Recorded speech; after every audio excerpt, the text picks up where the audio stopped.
Bharat Afghanistan series ముగియడంతో ఇప్పుడు అందరి దృష్టి ఇంగ్లాండ్తో జరగబోయే టెస్ట్ సిరీస్ పైన పడింది. జనవరి 25న ప్రారంభం కాబోయే ఈ టెస్ట్ సిరీస్ సుదీర్ఘంగా 2 నెలల పాటు కొనసాగి మార్చి 2వ వారంలో జరగబోయే 5వ టెస్ట్ మ్యాచ్తో ముగుస్తుంది. ఈ టెస్ట్ సిరీస్కు సంబంధించిన షెడ్యూల్ వివరాలను ఇదివరకే ప్రకటించింది బీసీసీఐ.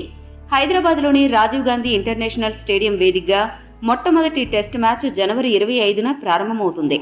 అనంతరం విశాఖపట్నం, రాజ్కోట్, రాంచీ, ధర్మశాలలో వరుసగా మిగతా టెస్ట్ మ్యాచ్లు జరుగుతాయి.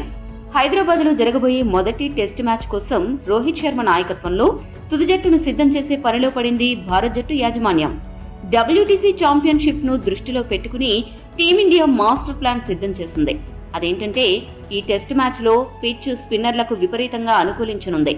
రోహిత్ శర్మ, ద్రావిడ్ అలానే బీసీసీఐ పిచ్ ను స్పిన్ కు స్వర్గధామంగా ఉంచాలని డిసైడ్ అయ్యారు. దీంతో ఏ జట్టులోని బ్యాట్స్మెన్ అద్భుతంగా స్పిన్ ఆడగలరో ఆ జట్టే గెలవనుంది. ఇక భారత తుది జట్టు కూర్పు విషయానికి వస్తే ఓపెనింగ్ జోడీగా ఇప్పుడిప్పుడే కుదురుకుంటున్న రోహిత్ శర్మ, యశస్వి జైస్వాల్ టెస్టుల్లో కూడా భారత ఇన్నింగ్స్ ప్రారంభిస్తారు. 3వ స్థానంలో శ్రేయస్ అయ్యర్ లేదా శుభ్మన్ గిల్లలో ఒకరు తుది జట్టులో ఉంటారు.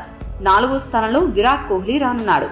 కేఎల్ రాహుల్ మాత్రం ఈ టెస్ట్ సిరీస్ లో పూర్తిగా స్పెషలిస్ట్ బ్యాట్స్మెన్ గా తన బాధ్యతలు నిర్వహిస్తాడు. వికెట్ కీపర్ బ్యాట్స్మెన్ గా కేఎస్ భరత్ ఈ మ్యాచ్ లో బాధ్యతలు స్వీకరిస్తాడు. గత 10 సంవత్సరాలలో భారత టెస్ట్ జట్టులో తిరుగులేని స్పిన్ ద్వయంగా స్పిన్ ఆల్రౌండర్లుగా వెలుగొందిన రవిచంద్రన్ అశ్విన్, రవీంద్ర జడేజా మరోసారి ఈ సిరీస్ లో కూడా తమ తడాఖాను చూపించనున్నారు. సొంత గడ్డపై జరగనున్న టెస్ట్ సిరీస్ కావడంతో వీరు మరోసారి విజృంభిస్తారని ఆశిస్తున్నారు అభిమానులు.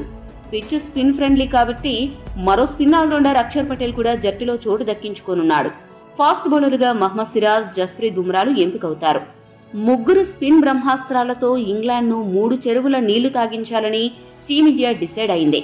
మరి ఇంగ్లాండ్ మన వాళ్లను ఎలా ఎదుర్కొంటుందో చూడాలి.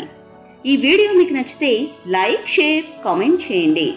మరిన్ని స్పోర్ట్స్ అప్డేట్స్ కోసం మా ఛానల్ను సబ్స్క్రైబ్ చేసుకోండి.